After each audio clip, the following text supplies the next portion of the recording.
We often see them in our mind's eye. Knights in shining armor, their steel plates glint in the sunlight, a fortress of polished metal. But what if the most important piece of their equipment was not made of steel at all? What if it was made of simple cloth? The iconic plate armor is only half the story. It is the brilliant outer shell of a far more complex system. In this journey, we will venture beneath that surface to answer a question often overlooked by stories and films. What did a medieval knight really wear underneath it all? Welcome to Sleeping Scribe. Here, we believe that curiosity is the first step on any great journey. Today, our journey takes us into the hidden world of the medieval warrior, layer by intricate layer.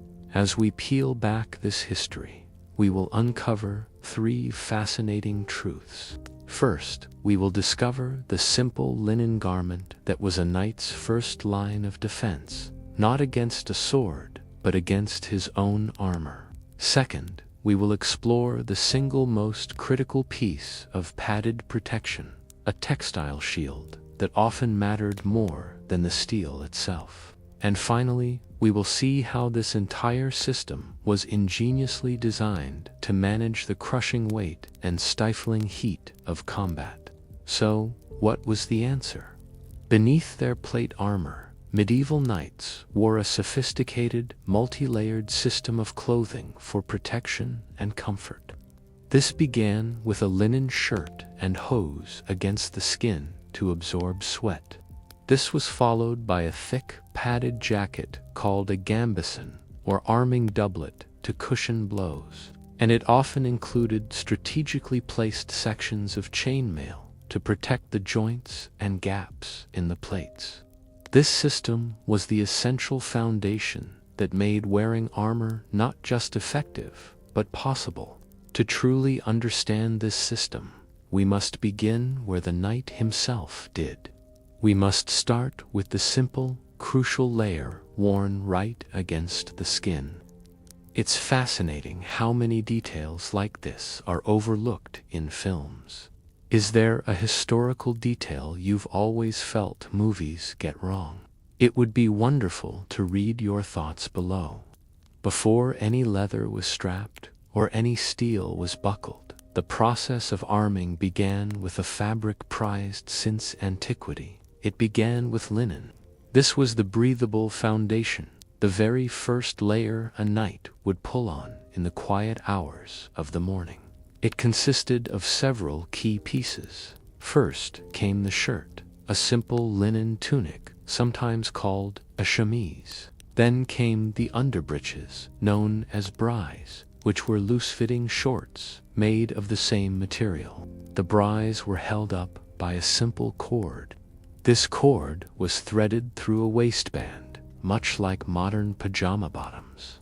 To this belt, the knight would then attach his leg coverings, or shoes. These were essentially two separate stockings, long tubes of linen that covered each leg individually. In time, these separate pieces would evolve into a single, joined pair of hose. But for much of the period, they remained distinct. It was a practical system, and it was deeply intelligent. But why linen? Why this specific fabric, derived from the humble flax plant? Unlike wool, which could be scratchy and irritating, linen was smooth against the skin. This was no small comfort for a man who would spend hours inside a restrictive suit of metal.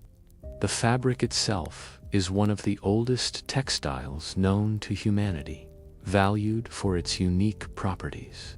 It is incredibly strong, and it is remarkably absorbent. Linen can soak up nearly 20% of its own weight in moisture before it even begins to feel damp. This quality was its most important function. In the heat of battle, or even just during a long march, a knight would sweat profusely. The linen layer wicked that moisture away from his skin. It kept him relatively dry and cool. but it also performed a second, vital duty. It protected his priceless armor. Sweat, with its salts and oils, is corrosive to iron and steel. Without this simple linen barrier, a knight's armor would begin to rust from the inside out. His expensive padded garments would become soiled and degrade. Washing these linen undergarments was a simple task. Cleaning the complex outer layers was not.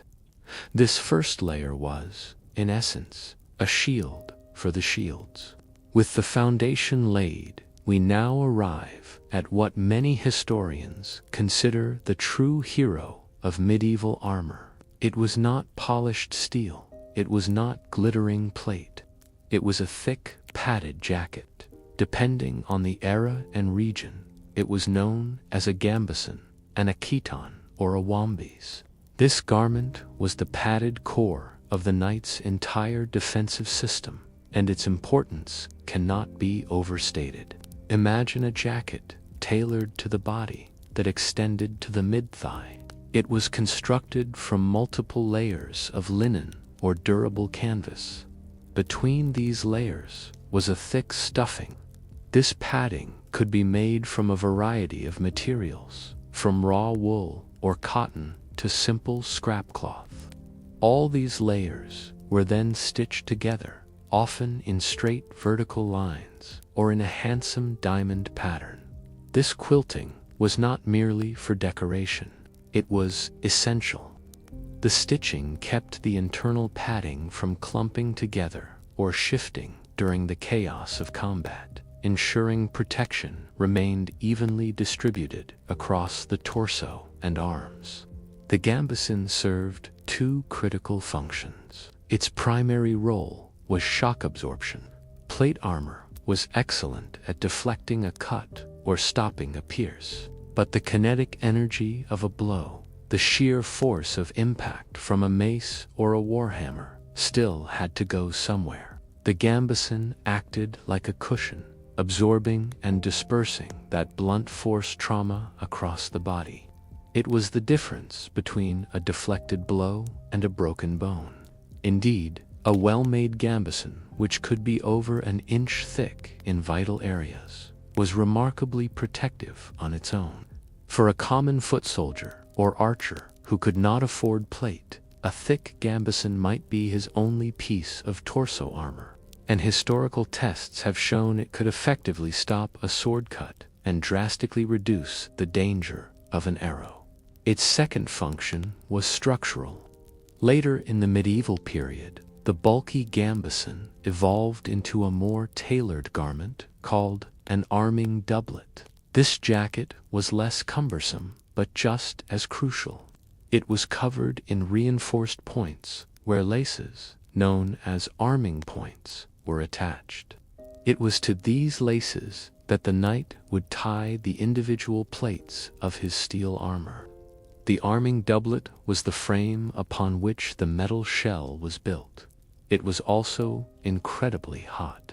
Wearing it required immense physical conditioning, a testament to the endurance of the men who fought in this system. Before full plate armor became the standard, and even after, there was a need for protection that was both strong and flexible. This need was met by a shimmering web of interlocking steel rings. This was the age of mail. For centuries, the primary defense of an armored warrior was a full-length mail shirt called a hauberk, worn over his gambeson. This coat of woven steel offered excellent protection from slashing weapons. Each hauberk was a masterpiece of labor. It could be made of 30 to 50,000 individual iron rings. Each tiny ring had to be formed from drawn wire, linked together in a dense pattern, and then riveted or welded shut to ensure its strength. A full hauberk could weigh over 12 kilograms, or nearly 30 pounds. Its weight hung entirely from the shoulders. But for all its strength against a blade, mail offered almost no defense against blunt force. A sword might not cut through the rings, but the impact of a heavy mace would still crush the bone beneath. This is why the padded gambeson underneath was never optional. It was an absolute necessity. As the smithing technology of the 14th century advanced, large, solid plates of steel began to replace mail as the primary defense. But mail did not disappear. Its role simply became more specialized. Instead of a full hauberk, a knight might wear a shorter shirt called a habergeon, or no mail on the torso at all. Instead, mail was used intelligently to protect the vulnerable gaps that plate armor could not cover. These gaps were called voids, and they were typically found at the armpits, the inner elbows, and the groin. Small, tailored patches of mail, called gussets, were sewn directly onto the arming doublet to cover these areas, providing flexible protection without the immense weight of a full mail shirt. A mail collar, called a standard, protected the neck, and a curtain of mail called an aventail was often hung from the base of a helmet. It was a brilliant and efficient integration of old and new technologies. This intricate system of fabric and steel feels almost like a form of engineering. Which of these layers do you find the most surprisingly clever? To truly understand these layers, let us imagine the world not through our own eyes. Let us see it through the eyes of a young squire at the dawn of a tournament day. The air in the tent is cool and still. It smells of damp earth, oiled leather, and clean wool.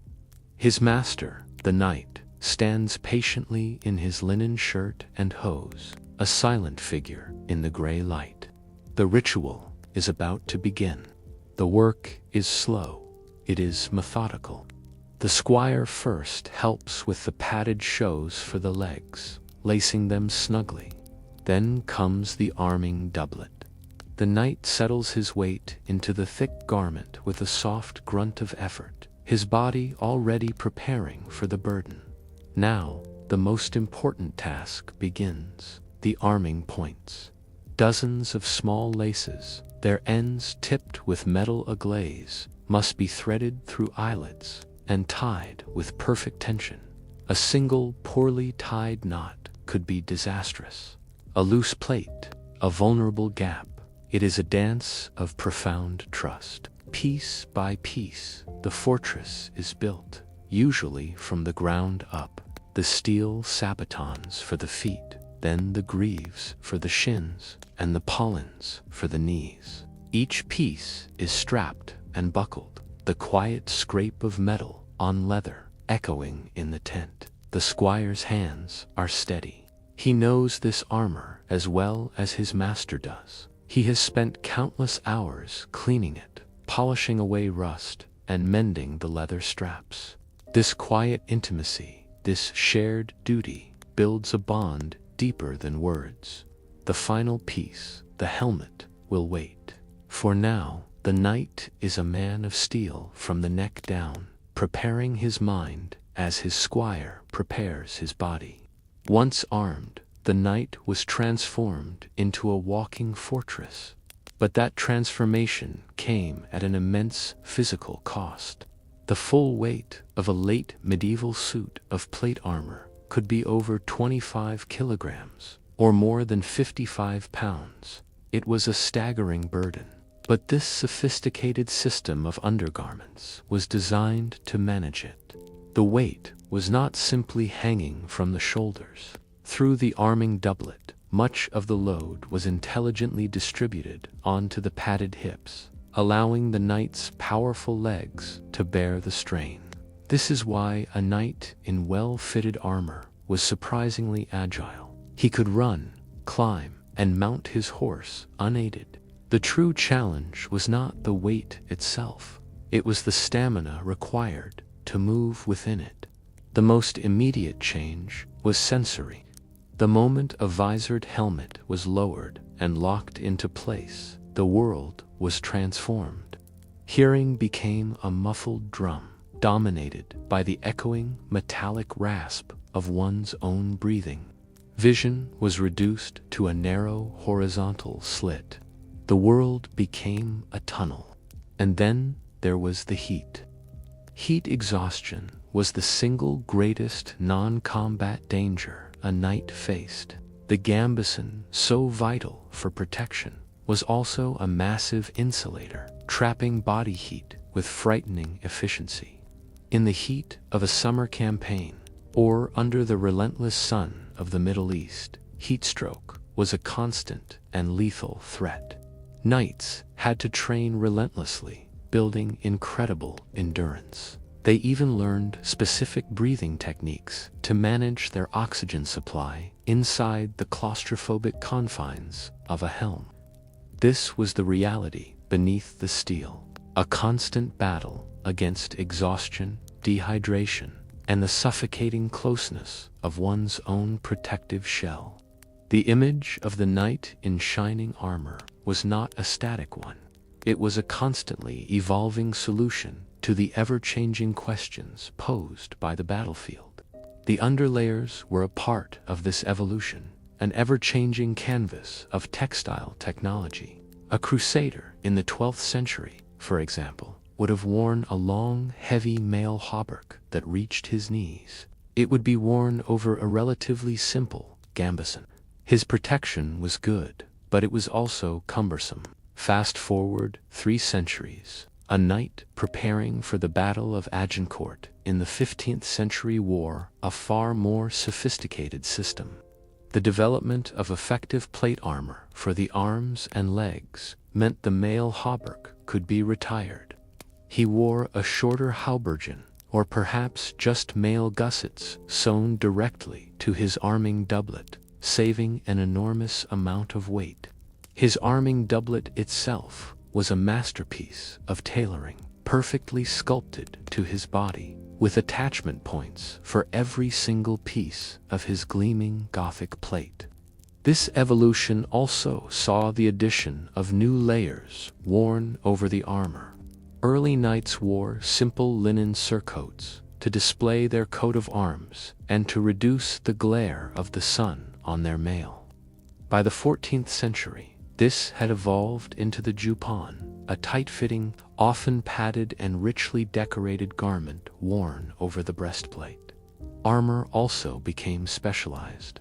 The harness for a joust was much heavier and more rigid than armor for foot combat. The arming doublet beneath had to adapt, perhaps with extra padding on the left shoulder and torso to absorb the thunderous impact of a lance. It was a medieval arms race, where armorers and tailors constantly innovated to counter every new weapon and tactic.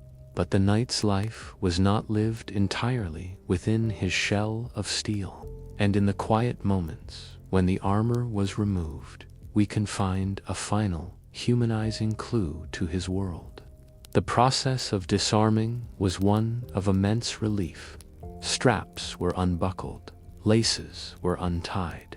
As each piece of steel was lifted away, the body could finally move freely. The cool air on sweat-dampened skin must have felt extraordinary. And what did he wear then? The very same foundations. The linen shirt and hose were the standard undergarments for any man of means. His civilian doublet, a fashionable garment of wool or silk, was a direct relative of the arming doublet he wore in battle. In fact, the two influenced each other. The padded, tailored silhouette that was practical for supporting armor became a status symbol in civilian life, creating the desired athletic shape for a wealthy nobleman. Even then, a knight might wear a privy coat of fence, a light mail shirt hidden beneath his fine clothes, a secret layer of protection. This final detail removes the mythic warrior and reveals the man.